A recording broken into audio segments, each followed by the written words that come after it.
Well, back to normal. We're glad you're with us this morning. Representative Tammy West, good to have you in. Thank you. For John and the Reverend Dr. George Young, good to have you in this morning. Good to be here. All right, so back before there were elections and back before there were special sessions, there was talk about we needed to do more for kids, we needed to do more for education. Back before walkouts, we talked about this a lot. This week, the Annie E. Casey Foundation comes up with some numbers, and it ain't good. Right. Dr. Young, we've dropped now to 44th in child welfare in Oklahoma. What are your thoughts about what needs to be done? Well, there are several things. One, early childhood education is still very important and significant to me. If we place more emphasis on kindergarten, pre-K, Head Start, 1 through 3, we would have a better advantage in making a difference in that number. In addition to that, the poverty error, the poverty issue is just such a large issue that we've got to start looking at that. That number you talked about has 4 different parts to it.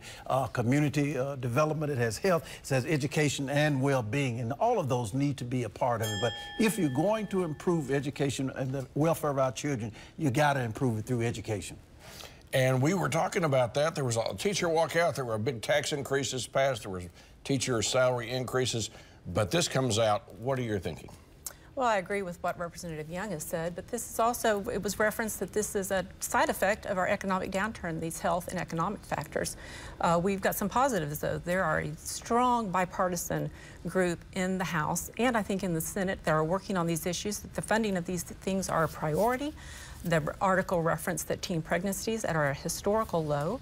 And another piece of good news, and something very needed, is our community and our churches have become even more involved in these issues. So I think with all of those things working together, we're going to start seeing that statistic move up.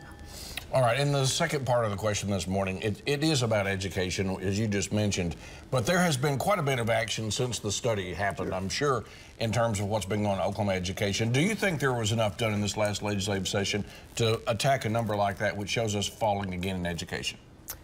Well, I can tell you that 2 significant things that, as far as, in my estimation, were done. One was the teacher pay raise. It puts us second in the region with pay. We have got to refill the pipeline for our educators. We've got to keep them in the classroom, and we've got to make this a career of choice.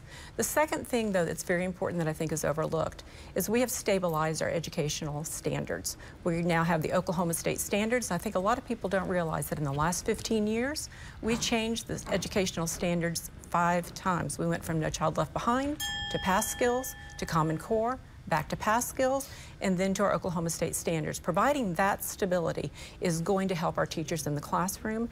Getting more teachers in the classroom is going to help with classroom sizes, which is essential, especially in that area of classroom discipline. So I think that, again, these are tough numbers, but the positive is that we're going to be moving those forward.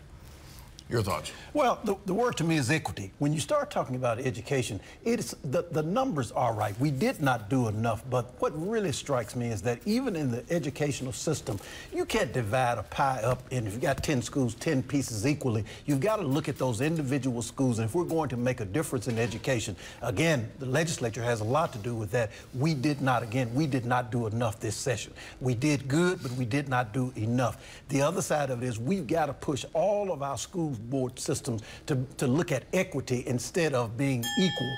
That's very important because some of our communities are struggling. Some of our communities have issues that cannot be overcome by getting what you would call a fair share. So we've got to look at things from a different standpoint. Again, those issues I talked about earlier, poverty, health, community involvement, all of those things are significant and important, and they are different according to each community and each school. And the health numbers are down. Stop me when you've heard that one before. So there's so much work to be. All right, let's go to another issue this morning.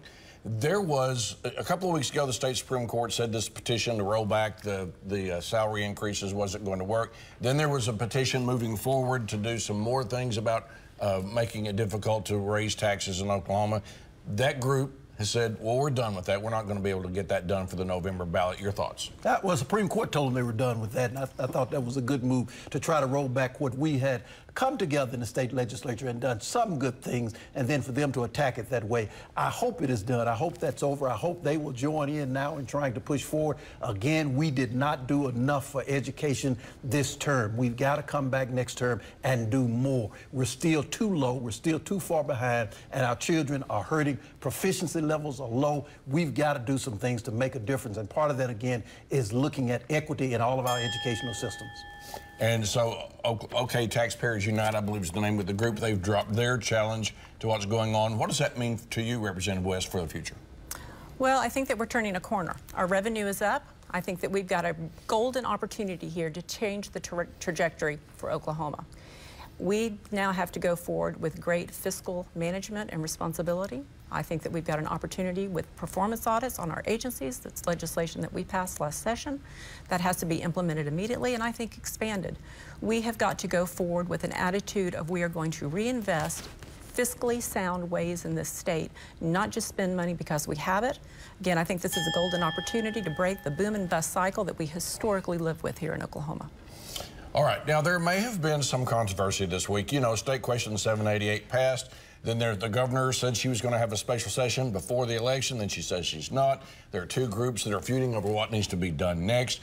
The question I have this morning is, what do you think is going to happen in terms of implementation of 788 special session or not? Well, we've not gotten a call as of this morning. I know that Representative Young and I will both be ready to go if we do get the call. But I don't know if people are aware that there are two factions, kind of a discord in the movement and the group that brought the ballot question to the vote in the marijuana community. There's one group that you've interviewed even yesterday that has dozens of regulations that they feel need to be implemented immediately for this to have success.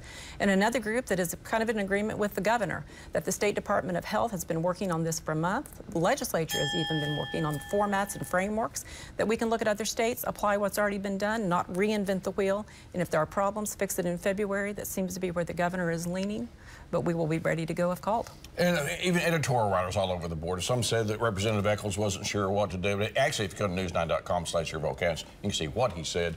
30 seconds left. What do you think? Well, the governor's not going to have a special session. I think we should have one because the issue of such significance that we do need to bring in more minds to look at this issue. All right. Thank you both, Representative Young, Representative West. See this again at news9.com/YourVoteCounts. See what Eccles said last week here. And follow me, Scott Mitchell, on Twitter.